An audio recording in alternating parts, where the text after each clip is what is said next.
Kita sudah di penghujung 2025, Pastor Stephen. Haleluya. Wah, Nggak berasa ya? nggak berasa. Luar Nah, biasa. Pastor, ini 2026 kelihatannya ya, Pastor, kondisinya tuh nggak semakin baik. Karena Iya. berdasarkan nubuatan, prediksi yang kita tahu dari para pengamat juga, ekonom Iya. juga, Iya. ya memang kondisi sudah semakin sukar. Betul. Jadi perasaannya dalam pergantian tahun ini, Pastor, ini agak lain, Pastor, dibanding tahun-tahun Yang dulu, Pastor, ya, lain. vibe-nya lain. Bener. Ya. Kalau dulu vibe-nya kan ada pesta-pestanya dikit. Iya. Kalau sekarang lebih banyak prihatin. Lebih banyak prihatin. Betul, Pastor. Mau pesta tuh kayak ada yang ngeganjel gitu, Pastor. Iya, Kayaknya iya. suasana kok kayak nggak baik. Nggak pas Nggak gitu pas ya. begitu, Betul, Pastor. betul. Belum lagi, Pastor, di tahun 2025, terus kan banyak perang sebelumnya itu, Pastor.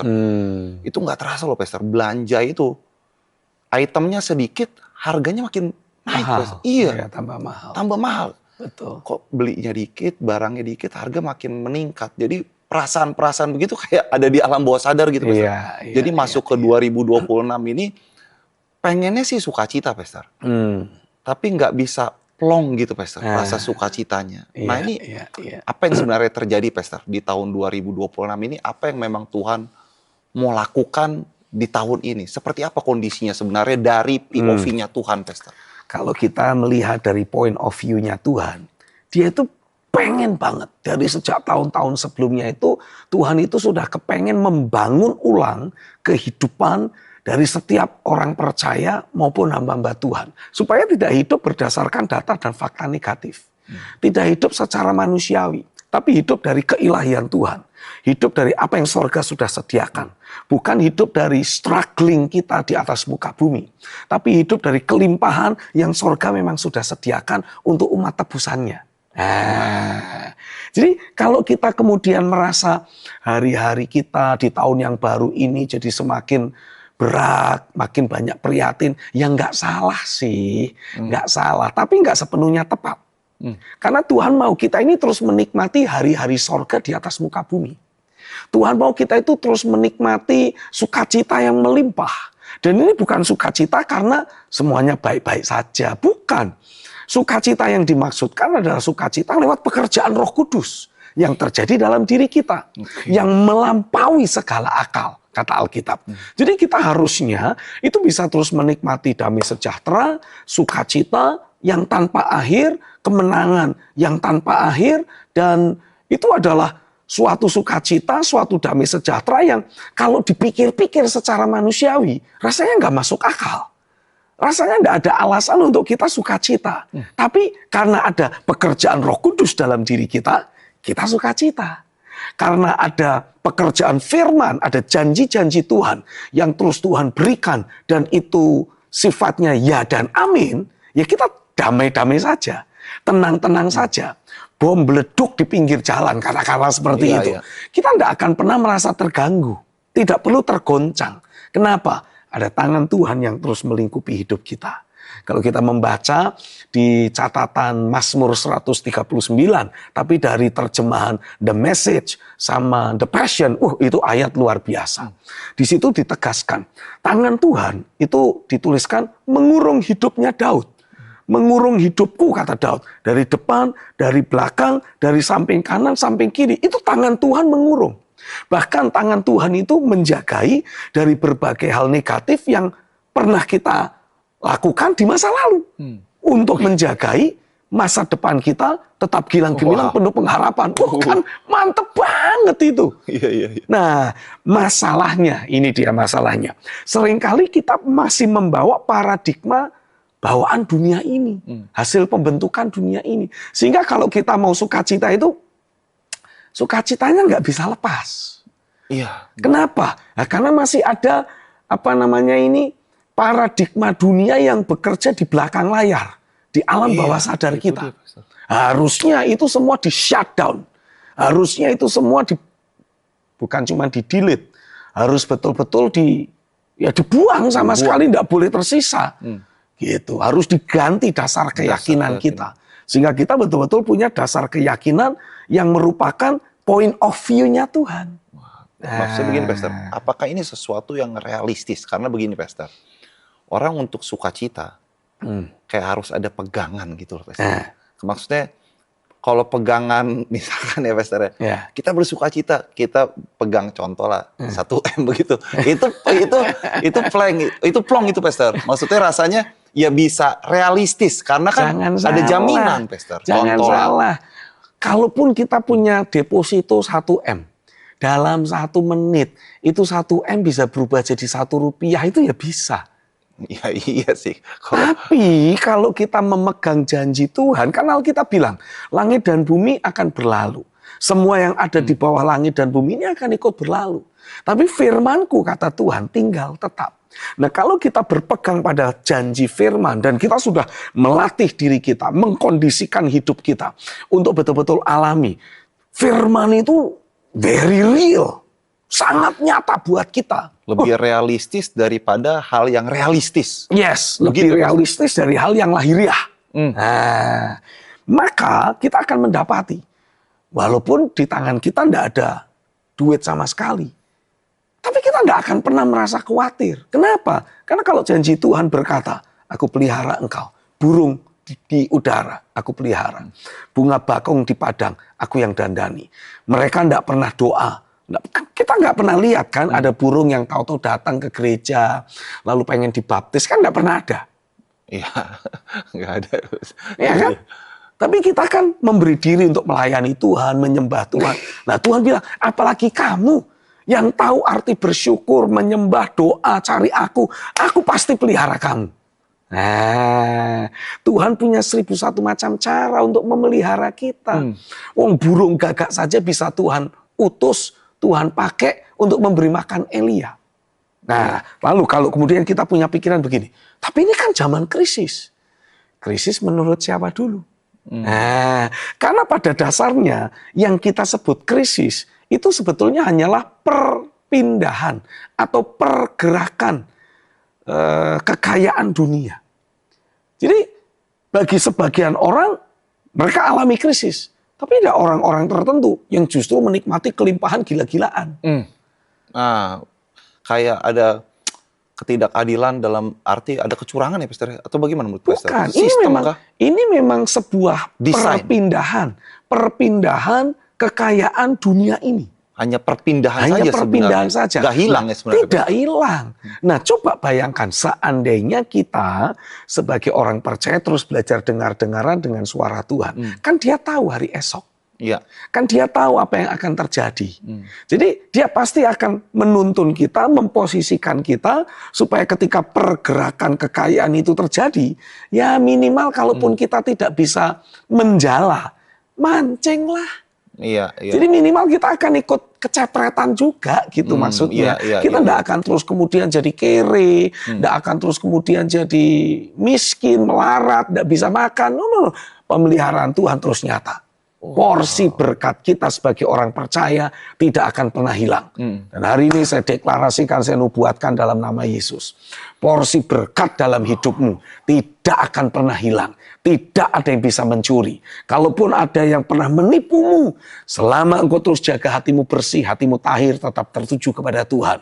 Semua yang diambil orang itu akan Tuhan upayakan sedemikian rupa untuk selalu kembali kepadamu. Tidak kurang sedikit pun. Malah seringkali Tuhan tambahi. Nah, Pastor, ini lalu apa hubungannya nih, Pastor? Dengan event yang Pastor akan adakan di Januari ini, Pastor? 16-17 Januari? Ya, sampai 18. Sampai 18? Yes. Wah, hari Jumat, Sabtu dan Minggu. 16, 17, 18 Januari 2026. Beberapa hari setelah Yesus terangkat ke surga, murid-murid berkumpul di satu ruangan di Yerusalem, menantikan janji pencurahan Roh Kudus. Mereka berdoa dengan tekun sampai Roh Kudus tercurah. Tiba-tiba terdengarlah bunyi seperti tiupan angin keras yang memenuhi seluruh ruangan itu. Dan tampaklah lidah-lidah api yang berada di atas setiap kepala mereka.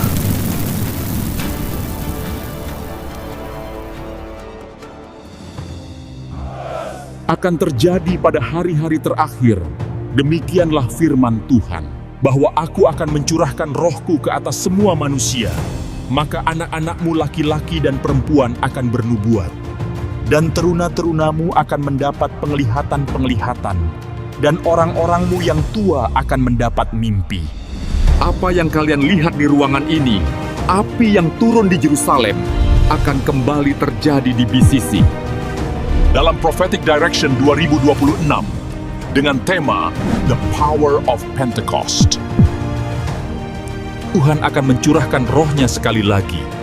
Api yang sama, kuasa yang sama, akan menyentuh hidup kalian semua. Dia kembali memberikan panggilan itu.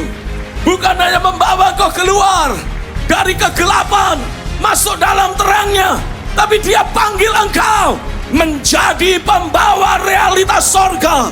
Terang kebenaranku, kata Tuhan, akan datang sedemikian hebat, akan datang dalam hidupmu, membawa alignment, membawa penyelarasan, membawa keakurasian secara presisi. Engkau akan alami terang kemuliaan dalam hidupmu. Semakin bertambah, semakin bertumbuh, semakin tambah kuat, semakin tambah nyata. Dan terang itu bercahaya dalam kegelapan. Dan kegelapan tidak berkuasa atas terang itu. Terjadilah, terjadilah, terjadilah dalam hidupmu. Saya Petrus, saya tegaskan, jangan lewatkan event ini. Karena kuasa yang bekerja di dalam kami akan sekali lagi tercurah atas hidupmu. The Power of Pentecost.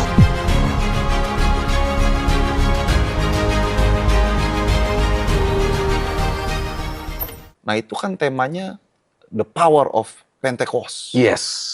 Nah ini apa pesan Tuhan yang berkaitan dengan pesan firman yang Pastor sampaikan tentang tahun 2026 ini?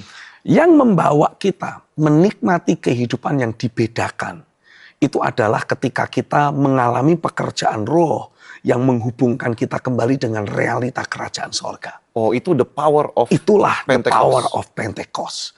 Jadi kuasa Pentakosta itu bukan hanya sekedar membuat kita jadi semangat dalam ibadah atau berani memberitakan Injil. Lepas dari itu semua, ya itu sih betul. Tapi lepas dari itu semua, kuasa Pentakosta itu dimulai ketika kita terhubung dengan realita Tuhan.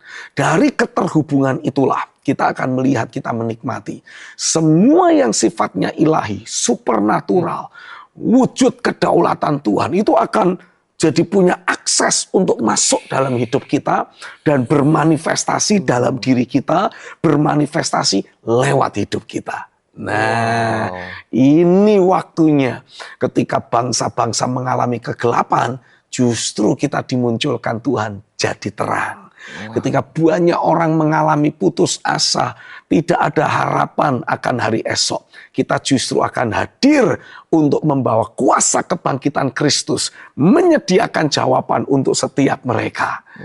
Wah, betul-betul nanti kita akan menjadikan satu lagu ini menjadi sebuah lagu tema. Jesus is the answer for the whole, gimana sih lagunya saya lupa. Yesuslah jawaban bagi dunia. Itu dia. Dia akan jadi jawaban bagi dunia ini. Dia akan jadi jawaban buat semua kita. Dan kita yang bawa itu. Asik kan? Iya, dahsyat. Artinya begini, Pastor. Apa yang terjadi di zaman Kisah Rasul, kan itu Pastor pencurahan Roh Kudus itu kan. Itu maksudnya Pastor, akan kita alami lagi? Yes, kita akan alami lagi semua peristiwa yang ditulis di kitab Kisah Rasul. Dan kali ini kita akan mengalaminya dalam skala yang jauh lebih dahsyat. Karena tantangan zaman Kisah Rasul dan tantangan zaman kita itu sudah berlipat kali ganda lebih berat di zaman sekarang. Harusnya mujizatnya lebih gila lagi, lebih Pastor. dahsyat, lebih gila-gilaan. Jadi siap-siap saudara, kembangkan takaran imanmu untuk melihat kedaulatan kuasa Tuhan sekali lagi akan termanifestasi nyata dalam hidupmu dan lewat dirimu. Haleluya. Nah itu gimana Pastor? Maksudnya membayangkannya. Karena kan pikiran kita itu tanpa sadar sudah dibatasi gitu kan Pastor. Jadi waktu mau membayangkan sesuatu yang lebih besar, orang membayangkan sesuatu yang di Alkitab aja kita masih susah, apalagi sesuatu yang lebih besar dari yang tertulis. Itu gimana nih buat plafon mentok kita ini Pastor? Paling bisa gampang dijebol. gini deh, paling gampang gini. Kita baca apa yang sudah pernah terjadi ditulis di Alkitab. Bayangkan itu. Lalu untuk aplikasinya di zaman sekarang, lipat gandakan 100 kali. Gitu aja. Ini luar biasa ya Pastor. Contoh. Kan Alkitab menulis di hari Pentakosta ketika Roh Kudus dicurahkan, ada banyak orang-orang Yahudi kumpul di Yerusalem. Mereka kan bertanya-tanya, apa ini mereka teriak-teriak? Ngomong bahasa apa itu? Kan mereka nggak paham. Tapi ada banyak orang-orang Yahudi yang memahami. Mereka itu berkata-kata menceritakan perbuatan besar Tuhan pakai bahasa kita di luar negeri.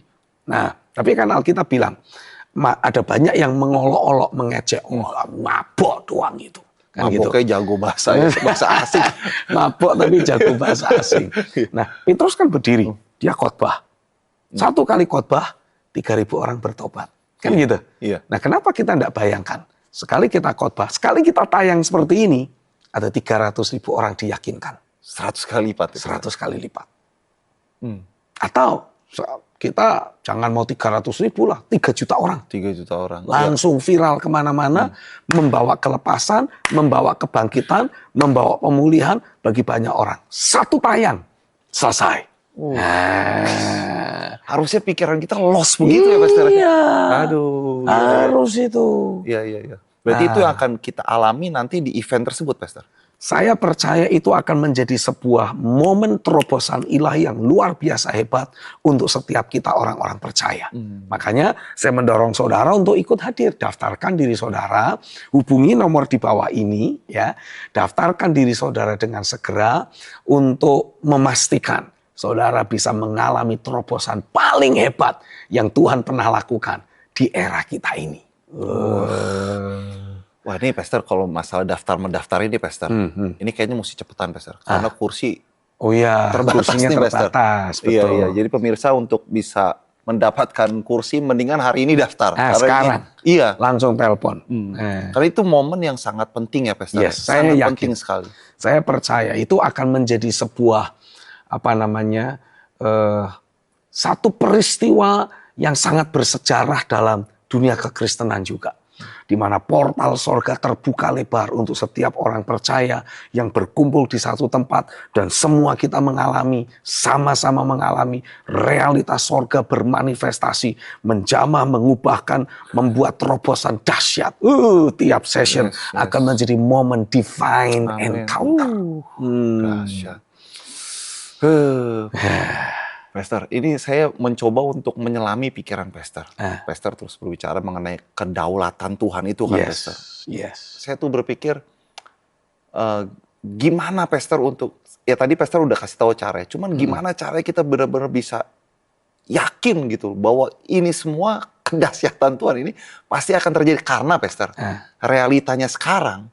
Kan belum seperti itu, Pastor. Betul. Belum real seperti yang Pastor Stephen sampaikan. Iya, karena sampai sejauh ini hanya segelintir orang, segelintir hamba Tuhan yang betul-betul menaburkan benih-benih kerajaan, menyampaikan prinsip-prinsip firman yang merupakan manifestasi dari pikiran Kristus dan merevolusi pikiran kita, membangun takaran iman kita. Karena kalau kita mau bicara tentang kedaulatan Tuhan, ya Tuhan juga mencari orang untuk menjadi sarana dia mendemonstrasikan kedaulatannya. Iya, pasti dia akan cari orang. Gitu, iya. Nah kalau kita tidak pernah terima taburan firman, input yang sifatnya ilahi, ya kita hidupnya manusiawi terus. Kita akan terus jadi korban. Tapi kalau kita mulai terima jenis input yang sifatnya berbeda, yang ilahi, yang merupakan pengejawantahan dari pikiran dan hati Tuhan sendiri, lalu tertabur masuk dalam hidup kita, dengan tekun kita menjagai dan menumbuhkannya lewat doa, lewat perenungan firman, maka kita otomatis akan menjadi partnernya Tuhan. untuk dia mendemonstrasikan kedaulatan kuasanya di atas muka bumi ini. Saya percaya gini, selama sekian waktu lamanya kita ini terkagum-kagum dengan munculnya pendeta-pendeta yang diurapi. Tapi saya meyakini lewat peristiwa Prophetic Direction 2026 ini, judulnya Power of Pentecost ini, kita akan lihat lahirnya jemaat orang-orang percaya yang diurapi. Wah. Jadi udah sering lah kita terkagum-kagum dengan pendeta yang diurapi. Tapi ini waktunya kita melihat, bahkan bukan hanya melihat, kita menjadi salah satu dari pelaku orang-orang yang mengalami secara pribadi.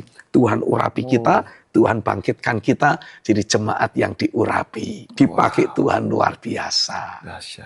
Nah, Pastor, ini saya ada satu pemikiran nih, Pastor. Jadi begini, Pastor. Saya kan membaca di Alkitab, Pastor. Tadi Pastor Stephen berkata bahwa Tuhan itu mencari orang, pasti akan pakai melalui orang, demonstrasi kedaulatan kuasa Tuhan itu. Betul. Saya baca-baca di Alkitab, contoh perjanjian lama, Pastor. Contohlah kita ambil Gideon nih, Pastor. Ini orang nggak ada kualifikasi, percaya sama Tuhan juga setengah-setengah, bahkan seperempat kali begitu ya, Pastor. Takut-takut terus, tapi ya still Tuhan tetap pakai. Tuhan pakai. Terus di zaman perjanjian baru, Petrus tadi berkhotbah, Pastor.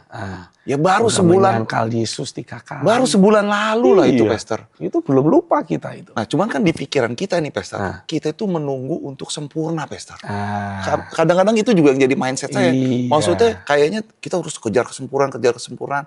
Dan ya nggak sempurna juga gitu. Nggak ngapa-ngapain. Karena memang, kenapa kok nggak sempurna? Karena mindsetnya juga nggak sempurna, keliru. Kita berpikir harus sempurna dulu, baru bikin sesuatu. No, di level di mana kita ada, Tuhan sudah mau bikin sesuatu. Dan dengan berjalannya waktu, Tuhan akan sempurnakan kita. Tuhan akan bawa kita makin dewasa, makin sempurna, makin memanifestasikan kepenuhan Kristus. Asik kan? Asik banget. Di levelnya Petrus yang baru menyangka aja udah dipakai sebegitunya. Udah dipakai Tuhan, dahsyat kayak gitu. Apalagi kalau nanti kita terus mengalami progres. Dari waktu ke waktu mindset kita dirubah. Kita jadi mewarisi paradigmanya Tuhan. Mewarisi hatinya Tuhan. Kita akan lihat ada banyak sekali terobosan-terobosan hebat di dalam kehidupan sehari-hari. Kita akan lihat manifestasi kerajaan sorga itu betul-betul terjadi secara real dalam hidup sehari-hari umat pilihan. Bukan cuma satu di sini, satu di sana, enggak, tapi di waktu yang bersamaan itu bermanifestasi pada waktu yang bersamaan dan dahsyat-dahsyat semua. Nah, nanti Pastor di event itu, Pastor, event Prophetic Direction itu 16 sampai 18 Januari ini ada nggak, Pastor? Nanti Pastor akan adakan semacam pelatihan mendemonstrasikan kedaulatan Tuhan. Kita pokoknya nanti akan lihat bagaimana Roh Kudus menuntun dan memberi arahan dari session ke session. Saya yakin kalau kita terus siapkan hidup kita nanti akan alami keluar atau selesai dari session itu. Jadi pendekar sakti. Pendekar sakti. Tapi itu harus disiapkan. Kecenderungan hati kita, haus laparnya kita itu harus terus dilatih, ditumbuhkan. Karena Tuhan akan memuaskan sesuai dengan kelaparan kita. Kalau kita cukup puas dengar khotbah yang bagus, ya sudah. Itu takaran yang kita bawa, ya itu yang kita akan bawa pulang juga. Tapi kalau kita mulai mengharapkan, kita mulai merindukan, bahkan dari sejak sekarang kita ambil keputusan, saya mau doa puasa. Selesai daftar, ambil doa puasa. Untuk apa? Mempersiapkan diri. Supaya saat ada session berlangsung, Roh Kudus itu memenuhi kita dengan limpah. Dan takaran yang kita bawa, itu bukan cuma satu cangkir. Kita pembawanya takaran kolam renang. Sebanyak-banyaknya, seluas-luasnya. Dan saya yakin itu akan menjadi sebuah revolusi hebat dalam hidup kita. Jadi pemirsa, segera daftarkan diri Anda sekarang juga. Kursi terbatas. Saya juga merasakan waktu pertama kali saya ikut ini, hadirat Tuhan itu benar-benar luar biasa. Saya rasakan banget, kuat sekali. Ketika engkau mendapati setiap kali engkau mau masuk dalam hadirat Tuhan, masa lalumu. Seperti membayang-bayangi hidupmu. Tindakan yang tidak akurat, dosa, kesalahan yang kau buat di masa lalu. Seperti terus membayangi hidupmu. Alkitab mengatakan, engkau boleh menenangkan hatimu. Karena korban Kristus sudah datang dalam hidupmu. Firman Tuhan yang menjadi pegangan teguh saya, yaitu kemarin itu Pastor Stephen Agustinus menyampaikan kepada kita di Korintus 15 ayat 54b, maka genaplah firman Tuhan yang bertuliskan maut sudah ditelan dalam kemenangan. Dan itu sangat nyata dan menjadi rema dalam kehidupan saya dan juga ibu saya. Di dalam masa-masa kesesakan itu, Tuhan membawa saya pribadi untuk dipromosikan dan diperlihatkan dunia, baik itu pemerintahan dan juga di dunia public figure, sehingga di saat itulah saya benar-benar merasakan kuasa Tuhan bekerja dan saya harus memelihara iman saya dengan kuat. Saudara datang sebagai orang-orang yang berkemenangan. Engkau datang sebagai orang yang bermartabat. Engkau datang sebagai orang dengan posisi rohani yang berbeda. Dan saudara datang bersama-sama untuk meminta apa yang menjadi isi hati sang raja dinyatakan. Dan ketika sang raja menyatakan isi hatinya, kita berkata, your wish is my command. Jujur, banyak perubahan hidup, emosi saya Tuhan ubah. Cara pandang saya selama ini yang tidak akurat, Tuhan kasih akurat. Dan satu hal, saya ingin terus maju di dalam kegerakan ini. Kami selalu menyanyi, menyembah, terus membaca Alkitab, dan kami mendoakan setiap ayat-ayat firman Tuhan. Dari situ kehidupan kami semakin hari semakin berubah. Ingat bahwa sejarah mencatat anak muda adalah tombak pergerakan bagi suatu bangsa. To build the man, to transform the nation. Sekarang saatnya era kekristenan yang dipenuhi senara hadirat Tuhan, dipenuhi manifestasi kuasa firman terjadi secara nyata di tengah-tengah kita setiap hari. Yang percaya katakan